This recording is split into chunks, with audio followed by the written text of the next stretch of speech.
Hi, Bako Aurelio! Yes! Kasama niyo po, Stanley Chinita. And I sa ganda. And we are the Strike Patrol! Strike Patrol, Strike Patrol. Hey. Napakahalaga ng araw ngayon na to dito sa Molino Port dahil itong araw na to ay sineselebrate nila yung kabataan. Yan, International Yes, Youth Day. kabataan. Pagse-celebrate ng International Youth Day. Pero last August 12 pa yon, ngayon natin sineselebrate sa Molino Port. At dito yan sa may Georgetown Phase 1 Covered Court. At ang bongga kasi, ikwento mo naman bilang siya po yung magkukwento kasi siya host dito eh. Vlogger na, host pa. Yes, alam mo, ang mangyayari dito sa mga kabataan na pinapakita nila hindi lang kasi kabataan lang, parang tambay o binibigyan nila ng importansya yung mga kabataan dito. May mga kabataan dito na parang gustong mag-aral pero walang pera, gagawa nila ng paraan yan. Talaga? Yes. Binibigyan nila ng scholar ang bawat kabataan, binibigyan nila ng pag-asa ang bawat kabataan. Kasi nga International Youth Day. Oo, lahat ng issues yes, na pwedeng i-cater ng samahan ng barangay, makikater yan dito. Yes, correct. At balita ko pati yung mga single parent na kabataan. Yes, yung mga maaga na kapag asawa, tapos single, na mag-isa na lang tinataguyod, meron sila dito. Kasama din dito yung mga PWDs na kabataan. Yes, Ibang-iba ang mga kabataan dito sa Molino Port. So eto na nga, Aiza. Merong mga raffle prizes din ngayong hapon. At marami pang iba. At ayoko na magkwento, mamaya ipapakita ko na lang kasi busy ka mag-host. Yes, Ako na lang mag-iikot sa kanila dito sa ating mga Bako Aurelio.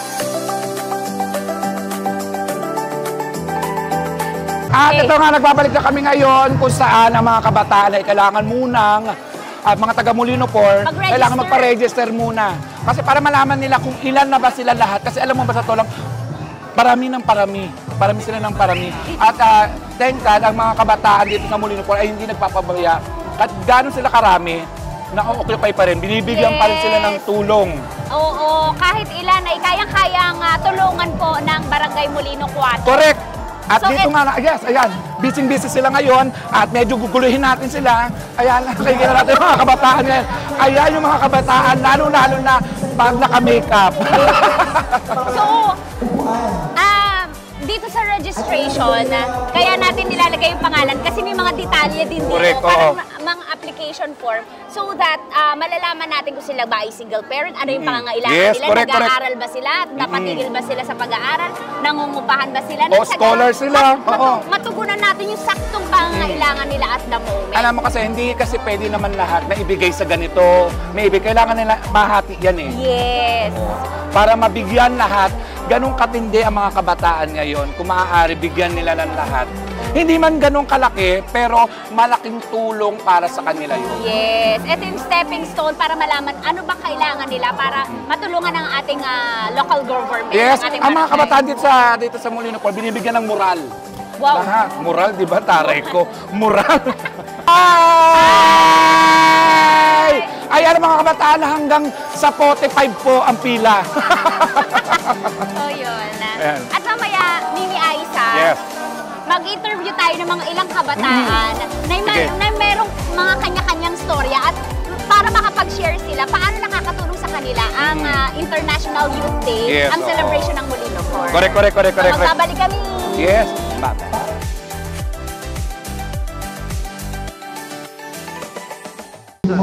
Malapit na nga po mag-start ang ating celebration ngayong afternoon dito sa Molino 4. At kasama natin ngayon ang SK Chairman ng Molino 4. Please welcome Ivana! Hello po, magandang hapon po. Ngayon po, isa-celebrate po namin ang Linggo ng Kabataan dito sa Molino 4 na bibigyan po namin ng mga school supplies at negosyo kit. Yung school supplies po para talaga po sa mga indigents na nakatira po dito sa Barangay Molino 4 at yung mga negosyo kits naman po para naman po yan sa mga solo parents at sa mga PWDs na nakatira po dito sa aming barangay. Wow! So, mga estimate mo, ilan yung mga kabataan na natulungan natin for the past few years dito sa Molino 4? Madami na po talaga. Iba-iba po kasi bawat taon yung ginagawa namin para sa mga programa pang kabataan. Ngayon po, ngayong araw na na po ito. Nasa 450 pong kabataan yung matutulungan po natin. Sa mga school supplies pa lang po. Pero pa po dun sa mga PWD po. Kasi po sa PWD po, nag-focus po kami sa 15 to 35 years old. Wow! Pasok ako. Thank you, SK Thank you po. Salamat po. Maraming Dahil salamat. may ganitong programa ang ating barangay para sa ating mga kabataan. Maraming Gusto ko salamat. kayong batiin. Binabati ko ang aming napaka-supportive na kapitan, Cap Jeffrey Campania. Thank you, Salamat po. Thank you, Okay po. Chairman. Thank you po, Miss Tanya. Kung ano ang pwede nating iambag bilang isang kabataan. Muli, salamat po sa ating buting Mayor, Fred Revilla, sa ating Vice Mayor, Rowena Bautista Mendiola, Congressman Brian Revilla, Congresswoman Lano Mercado Revilla, at sa ating Senador, Bong Revilla. Muli po sa inyong lahat, magandang hapon po. At syempre, hindi rin magpapahuli kasama natin ang napaka-busy, ang napaka-hands-on, napaka-pogi at bait kong pinsan, ang Barangay Captain ng Molino 4, Cap Jeff Campana! Kamay-kamay!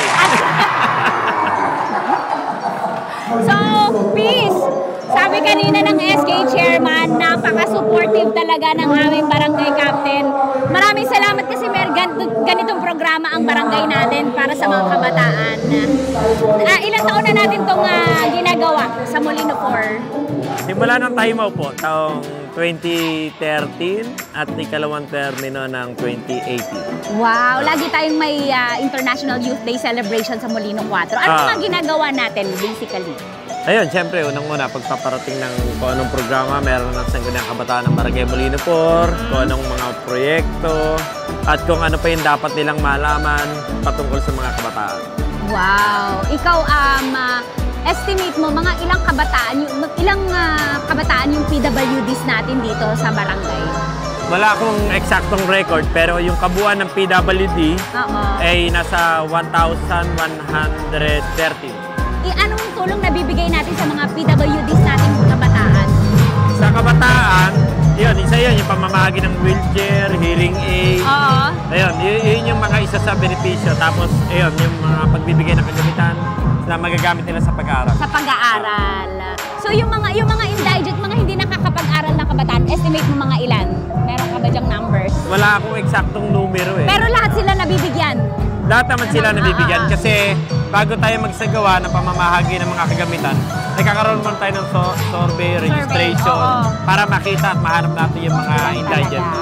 Maraming salamat at thank you so much sa ganitong gawain ng barangay. Talagang nararamdaman natin ang presensya ng ating barangay sa ganitong celebration. Thank you, Kat! Okay, salamat. Thank you, thank you.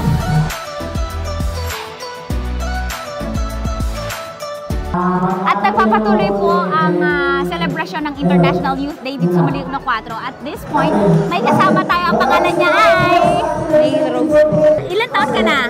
30 po. 30 years old. Bata-bata ka pa. Alam mo, ang daming nakaalat na mga tulong na matatanggap sa ninyo ngayong hapon para sa inyong mga kabataan. Especially ikaw, PWD dito sa Barangay Molino 4. Anong gusto mo sabihin sa Barangay Molino 4? Maraming salamat po tsaka sa pagpatulong dito sa barangay Molino. Yes, thank you so much.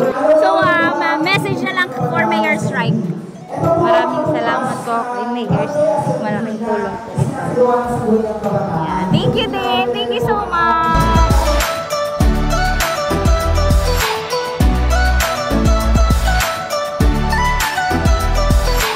Siyempre, hindi tayo matatapos dito kasi ang dami-daming kabataan, 450 na ang ina-expect na kabataan naman pupunta ngayon. Kasama natin ngayon, what's your name? Nicole Villarwell po. Nicole, ilang taon ka na, Nicole? 18 years old po. 18 years old, batang-bata. Nicole, pang ilang year mo na to na sumasama sa celebration ng International Youth Day dito sa Molino 4? Actually, pangalawa ko na po ito. Pangalawa, so last year naranasan mo na ang programang ito. Anong mga natanggap mo? Anong naranasan mo sa celebration na to? Since yung may mga kakilala rin po talaga ako na madami nga daw po silang mga natatanggap sa barangay, gaya po ng tulong pinansyal. Yun po, parang nahikayat po ako na pumunta po dito at makipag-halubilo po at sumali po sa mga publikong tulong po ng ating barangay. At maraming salamat din po talaga sa ating barangay at kay Mayor Secretary Revilla at nagbibigay po sila ng ganitong para sa ating mga kabataan. Wow, thank you. Talagang nararamdaman mo yung ating barangay and of course ang ating city government ng Bacoor. Thank you so much. Thank you.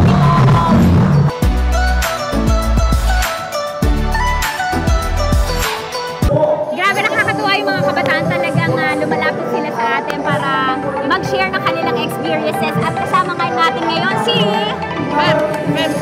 Ilan taon na, Fem? 19. Fem, 19 years old.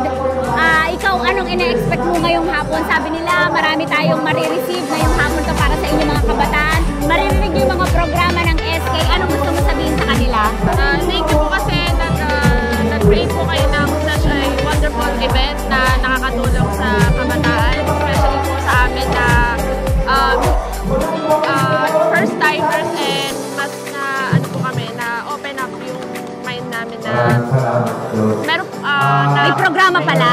may program po pala na kayang ipatupad yung mga sa ating barangay na I-cater ang mga kabataan. Yes. And thank you also kasi sumama ka first time. Good luck on your first time. At sana yearly at sa lahat ng program ng SK ng Molino Por makasama ka.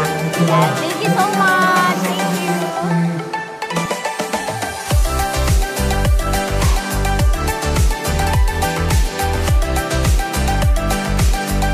At this point, kasama naman natin ang isang baby boy. What's your name? My name is Marlon Bago. Marlon.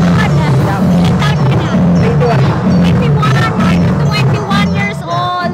Kamusta naman na itong experience mo ngayong hapon dito sa International Youth Day celebration sa Molino Por? Okay naman po, masaya. Masaya. Kanina ka pa ba dito? Yes. Yes. Anong ina-expect mo mangyayari ngayong hapon? Since, pang-ilan mo na to since 2020, so pangatlo mo na to. Anong ina-expect mo?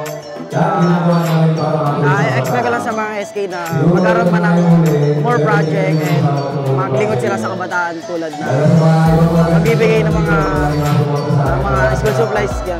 Yan. Yung mga previous International Youth Day celebration, meron ka ba natanggap? Ano mga natanggap mong tulong? Ang natanggap kong tulong ay inalala ko ng Molino 4 bilang isang KK officer. Ay, wow! So, ikaw ay active. Yeah. Oo, sa pagtulong din sa kapwa mo kabataan at sa mga programa ng barangay. Anong feeling na ikaw ay isa sa mga ehemplo, good example ng mga kabataan sa barangay natin? Sobrang saya at nirespeto ng kapwa kabataan. Yan, at nakakapaglingkod ka sa kanila, diba? Thank you so much. Message mo para sa ating barangay at kay Mayor Strike B. Revilla. Maraming salamat po sa ating Kapitan Jeffrey Campanya at maraming salamat din sa ating Mayor na si Strike na walang sawang sumusuporta sa proyekto ng ating community, lalo na sa barangay ng Molino 4. Thank you so much!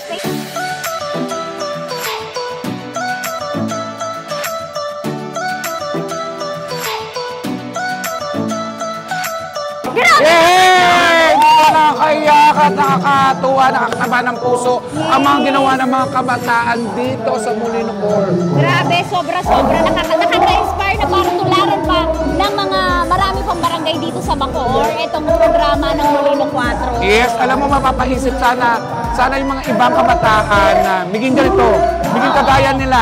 Hindi lang Molino Por, buong lungsod ng Bacoor. Yes. Kung maaari buong Pilipinas. Tama. Para maramdaman talaga na merong pag-asa sa mga kabataan. Yes. Diba? Kasi nga International Youth Day nga, diba? Correct. Thank you sa mga kabataan, sa gulang kabataan ng Molino Por. Ayan. Thank you so much. Clap sa inyo. Clap. Nakasama nyo nga po ang Strike Patrol. Ako si Yeah. Tanya Chinita. Ay, sa ganda! Bye! Bye! Bye!